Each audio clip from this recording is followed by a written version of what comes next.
How do you get around town? Whether it's walking or busing, driving or van pooling, we'll take a look at how Louisville moves and what we all can do to ensure safer commutes on this episode of the 502 Report.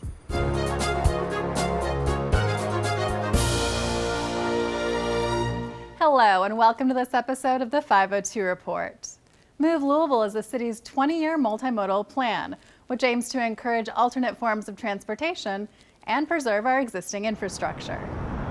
Obviously, transportation is extremely important to the city because that's how people get to and from home, to school, to their place of work, to shopping opportunities. So we're very focused on how people are getting around our community. Not everyone owns their own vehicle or is able to use all forms of public transportation. So sometimes it's that bicycle or that scooter becomes the main form of transportation. If you have access to reliable transportation every day, you don't necessarily have a gatekeeper, you can have better opportunities for economic mobility. And that's something that we see as a direct link between transportation and economic mobility in our community. So our number one physical asset that we own as a city are our streets and sidewalks and rights of way. And so how we use those streets and rights of way is very important and can really shape the way that your city works. If we invest only in building roads, we're going to quickly run out of money and space. We know that here in Jefferson County, we have some real serious challenges, complex challenges as it relates to public safety and how we're all using our public right-of-ways. So we have to all be working together,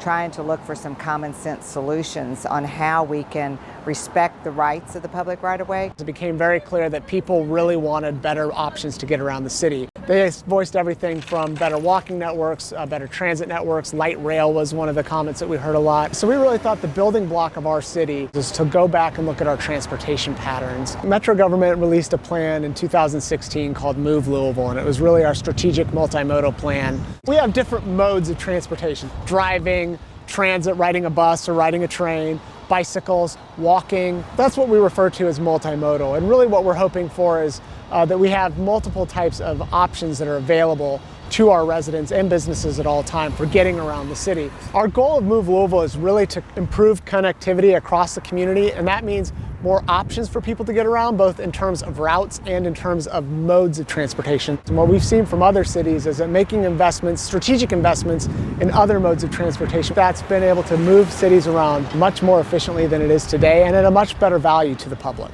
We look at cities like Portland, Oregon and Seattle, Washington, which are making significant investments in both transit and bicycle networks and land use changes, trying to get more dense land use patterns so that transit is more efficient. We need to be looking at models, and if we have to look at other countries that have all types of transportation, and they have figured out how to make that work. Having better options and better choices are going to be better for everybody. So whether you're a high wage earner or a low wage earner, you need to get around. And so we want to make sure that there are options and reliable options for people to get to and from work.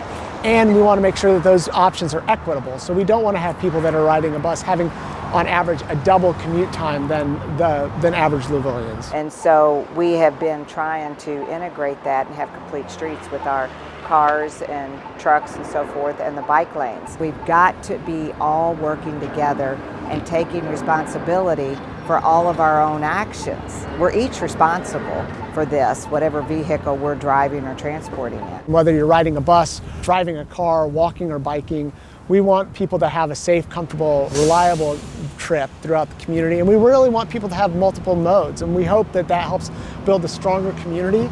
We hope that builds a stronger economy, and we hope that that keeps our environment strong and healthy as well. One of the biggest things that's actualized out of the plan, of course, is Dixie Highway. We're spending nearly $50 million in partnership with the state and federal government to introduce our first bus rapid transit line on Dixie Highway into downtown Louisville, building better sidewalks and building a more comfortable environment, better landscaping, better lighting along the corridor. Right now, we're building a plan for Broadway and how we can transform Broadway into a more multimodal street. So that's the next project that we're working on with Move Louisville. We're also still working on improving 9th Street and making that more friendly for people who live along 9th Street and travel 9th Street. TARC has been serving the community for 45 years. In celebration, we're taking a ride with Monica Clay, who loves her job, her riders, and helping folks commute.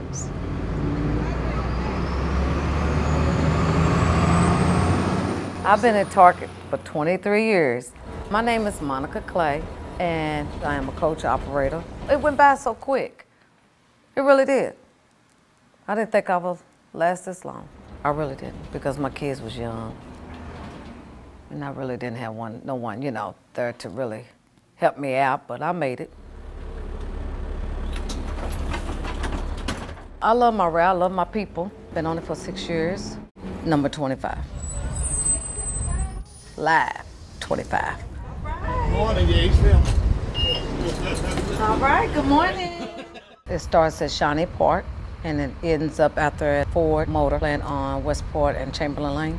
I get up about 3:30 in the morning, get to work, and then I head on to the garage and get on my bus and get my mind together, and then I head on. All right. And looking forward to seeing my first passenger. They do depend on me. They look forward to seeing me. Come on here. Let's roll, let's go. I love my job, I love people, I'm a people person. I love what I do, getting folks where they need to go. 4th and Oak. 4th and Oak. I do meet a lot of people, all walks of life. Oh my goodness, they're lawyers and counselors, preachers, doctors, and you name it. I enjoy being around people and helping people. If they ask me, on certain situations, it could be personal or what have you, and I tell them what I would do. Or if they ask me, I tell them, You all right this morning? Good morning. All right, how are you? All right. You ask? How are you this morning? All right. No, safety, being safe is the most important thing to me. Driving safe. Okay, do you have a baby in there? You got people's lives in your hand. Okay. I think I actually drive the bus better than I do my own car.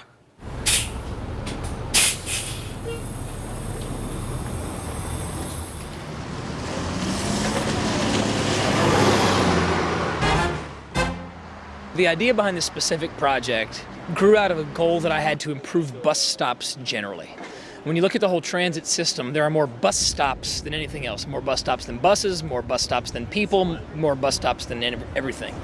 And some of them are located in dangerous places. Some of them are too close to the road or unsheltered when it's raining or it's cold outside, nowhere to sit. And so when they announced they were going to demolish Old Cardinal Stadium, we have salvaged 120 seats, which is going to translate to something like 45 bus stops across the city. And I think it's just symbolic of some of the smaller things we can do to make riding the bus and using public transit a more enjoyable experience. Facing the budget realities that we do here in Louisville, we have to play Moneyball. We don't have home run money for a light rail line at the moment. We don't have home run money for many of the other sort of dream transportation projects we might want. But we can get base hits and we can be smart and we can leverage resources. It's such an important service for us in Louisville. It's how people get to work, it's how people get to school, but it can be a lot more. So I'm excited to get more people on the bus, give it a try. We're literally reusing waste to create some really colorful, wonderful assets for our community. So I think we'll see how the public responds to these, but I'm positive they'll like them. You or your business can sponsor 2 or 3 section bus seats at stops throughout the city by calling 574-1108.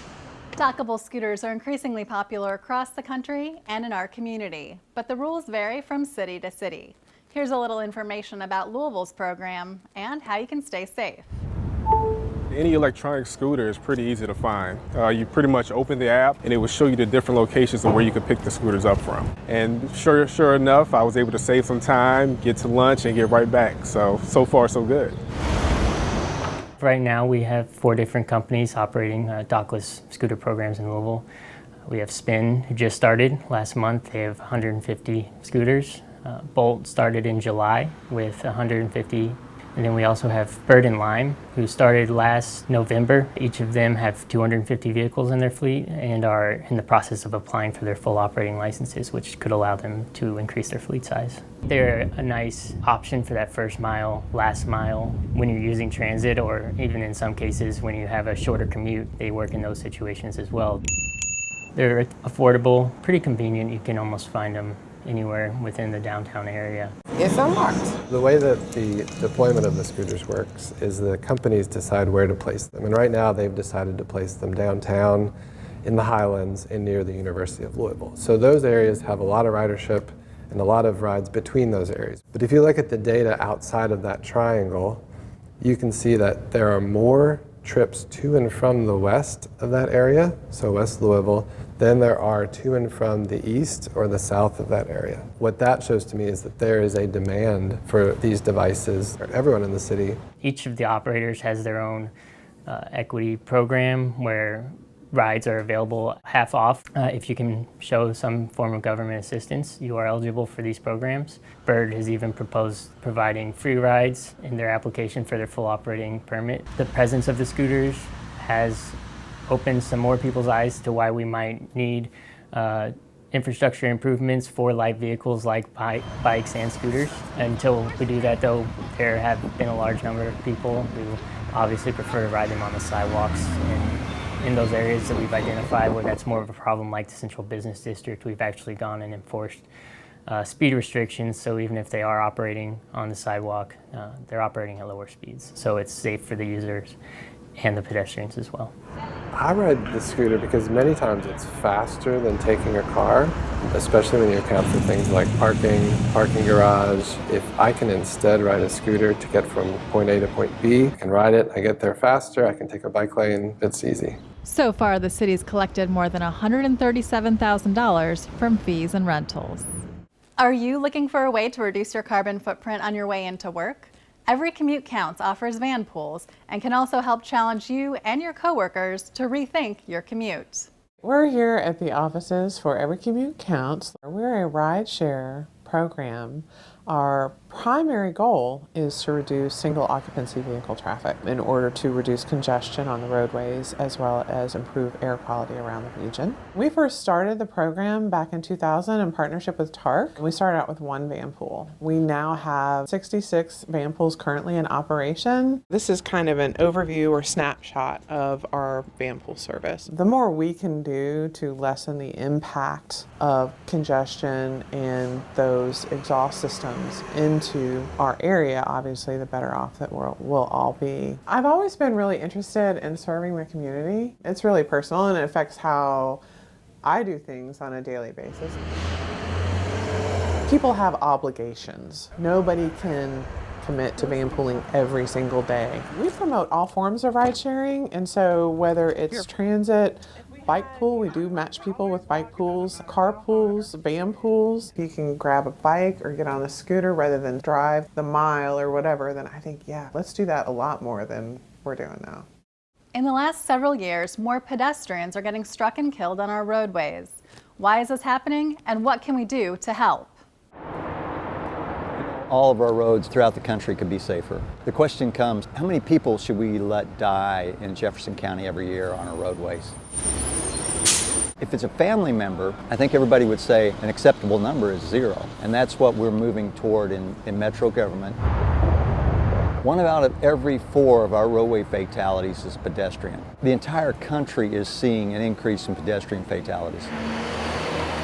It's the distracted driving combined with larger vehicles. A little bit less speed with a larger vehicle still has a greater impact to the pedestrian when they're struck. Typically we have 1, 2, possibly 3 bicyclists killed a year, but last year we had 6 bicyclists killed, and those are really in what we consider environmental justice areas. They're at night, they didn't have proper lighting, they're on some busier highways. There's a lot more of those residents that are on the street outside of a car walking or bicycling because they don't have a choice. Those are the vulnerable users that we all have the responsibility to pay attention for and be considerate. When you're in a more residential area, I just ask everyone to slow down. Just drive like your kids lived here. We've got to stop using the cell phone and texting while we're driving. We've got to be on the look for those vulnerable users on our streets and stay alert. Let's have some patience out there and let's all get home safe to our families. Do you wonder what the map of local bike commuters looks like on a daily basis? That's just part of the project that artist Todd Smith has put together for us to enjoy on the Big 4 Bridge. It is such an amazing feature of the city. They've had millions of people across this bridge. It's very peaceful and calming. It's just pretty to see the river from walking rather than driving across the other bridges. Imagine a city in the future that is more mobile, alternative transportation. So I took the call and I created Bike Sense Louisville. This is the sensor unit for my citizen cyclist volunteers, tracking volunteer cyclists where they go, temperature and air quality readings. Uses our cell tower just to see what kind of readings we're getting. The art part of it is turning the data into sound in real time, and then the public art part of it is that it lives on the Big Four Bridge and plays on the speakers that are in the middle of the bridge. Here underwater, whales or something, you know? Yeah, or out in space or something. Yeah, it's great.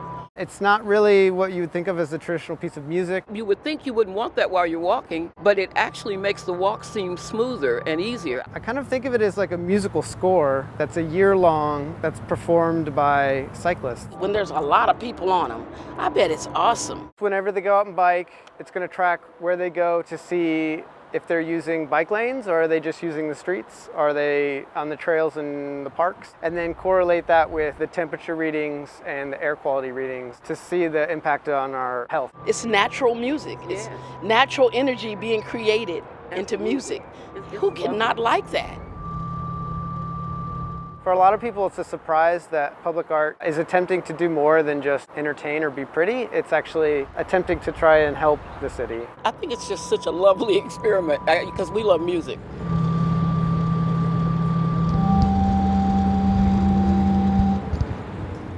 Biking, walking, or taking the bus just once a week can help make a difference. Thanks for watching this episode of the 502 Report. Until next time, take care.